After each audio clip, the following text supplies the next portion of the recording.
मनसेचं सोमवारपासून नाशिकच्या इगतपुरीमध्ये शिबिराचं आयोजन करण्यात आलंय। राज्यभरातील पदाधिकाऱ्यांना राज ठाकरे यावेळी मार्गदर्शन करणार आहेत। महापालिका निवडणुकीबाबत महत्त्वाच्या निर्णयाची शक्यता आहे। मनसे आणि ठाकरेंच्या शिवसेनेच्या युतीबाबतही राज ठाकरे पदाधिकाऱ्यांची चर्चा करणार आहेत। शिबिरासाठी कपड्यांची बॅग घेऊनच या, राज ठाकरेंचे नेते यांनी पदाधिकाऱ्यांना फरमान दिलेला आहे। राज्यभरातील पदाधिकाऱ्यांना राज ठाकरे यावेळी मार्गदर्शन करणार आहेत।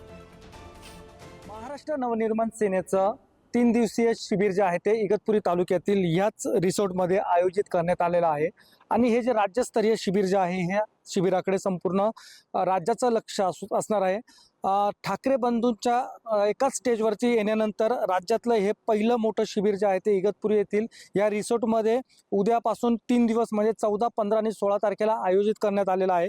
स्वतः राज ठाकरे या शिबिराला नेमकं जे काही राज्यातून येणारे पदाधिकारी असतील, त्याचबरोबर जे राज्यस्तरीय नेते असतील त्यांना मार्गदर्शन करणार आहेत। उद्धव ठाकरे असतील आणि राज ठाकरे असतील ते एका मंचावरती आले आणि त्यानंतर मराठी माणसाच्या अस्मितेसाठी दोन्हीही पक्ष एकत्र आल्यानंतर महाराष्ट्र मधलं हे सर्वात पहिलं आणि मोठं शिबिर इगतपुरी या ठिकाणी याच रिसॉर्टमध्ये ठेवण्यात आलेलं आहे। जवळपास 70 पेक्षा अधिक जे काही रूम आहेत ते पदाधिकाऱ्यांसाठी या ठिकाणी राखीव ठेवण्यात आलेले आहेत आणि बुक करण्यात आलेले आहेत।